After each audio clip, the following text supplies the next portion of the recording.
Hey, I'm Joel. Welcome to my brand new shop.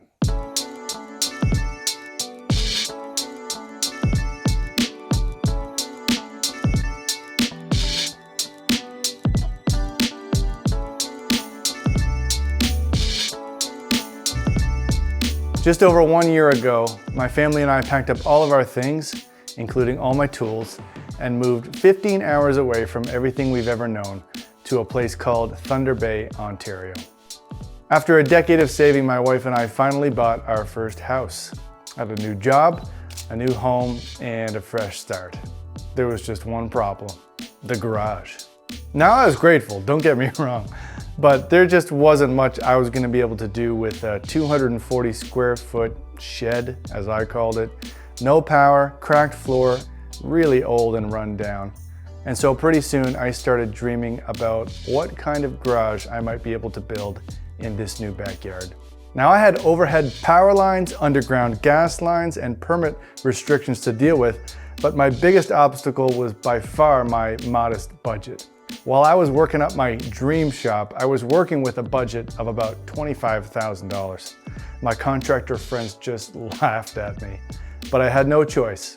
Spend the money I had and build the best shop I could. So after a couple of months of prep, my building permit was approved, as well as a demo permit, because that would be the first step in this big job.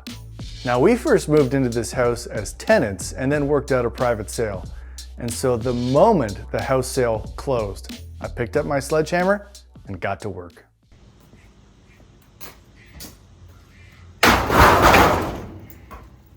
After that lesson was learned, and my wife forced me to wear a hard hat, the rest of it actually came down pretty easily.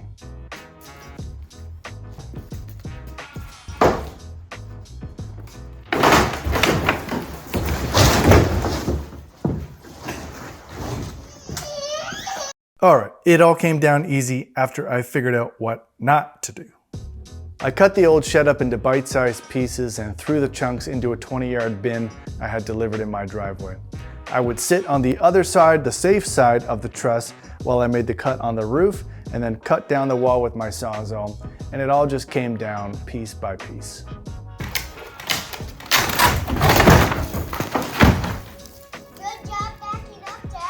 It was a great time of just mindless work, seeing the progress unfold right in front of my eyes, getting one step closer with each kick to a new shop in my own backyard. And in less than 24 hours, the bin was full and the old shed was down.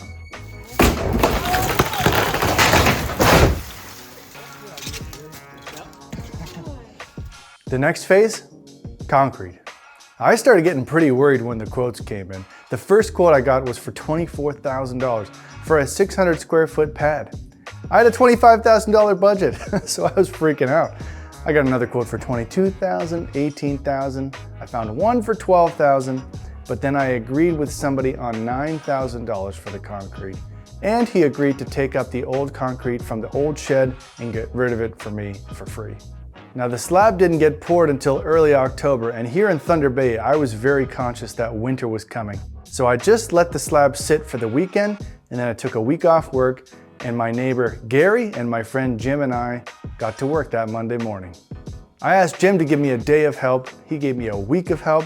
I didn't even ask Gary to give me any help, and he helped me for a whole week, and many other times since then. Could not have done it without these guys.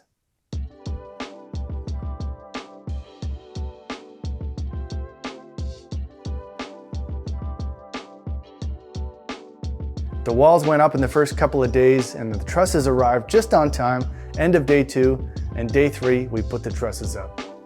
I'm not gonna lie, I really enjoyed putting the trusses up. With Jim and Gary's help, we didn't find it to be all that hard, but definitely a 3-person job if you don't have a crane or something like that.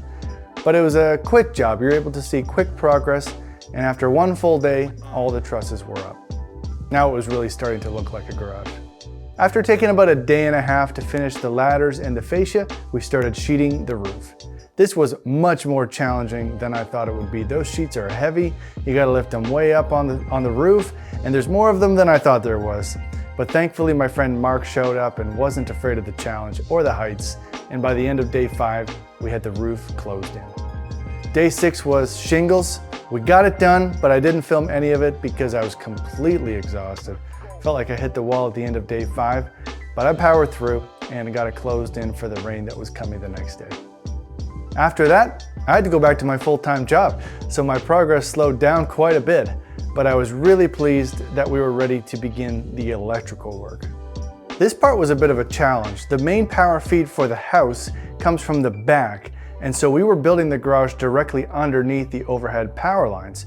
We got temporary permission to do that from the city, but that couldn't be the permanent solution. So long story short, I had a 200 amp panel installed in the garage. They did a disconnect, reconnect, and ran the main power feed for the house to the garage first, and then we ran a 100 amp tech cable in the ground to feed the house. And while that work was taking place, I insulated the exterior in 1 inch of foam and finished the exterior in pine board and batten, milled locally right here in Thunder Bay. I don't know why more people don't do pine board and batten. It's beautiful. And just in case you were wondering, I'm not going to stain it. I'm just going to let it fade naturally. Incredibly, I got everything finished on the exterior 1 day before the first snowfall of winter. And since then, I've spent most evenings and weekends just plugging away, doing whatever job was up next, and it's been about 8 months since I started work on this project, and I'm just now ready to begin actual woodworking. All that's left to do is insulate the ceiling, install a heating unit, and finish the battens and trim on the exterior. And all 3 of those jobs will be done before next winter. All in all, I blew way past my $25,000 budget. I did the best I could, but it just simply couldn't be done for that amount. All in, the total cost came to around $40K. Here's the breakdown. Concrete cost $9,000. Building materials were about $15,000. Insulation so far has been about $2,000. Electrical was $4,300 for the panel installation and another $2,000 plus for the interior wiring. So altogether about $7,000 for electrical.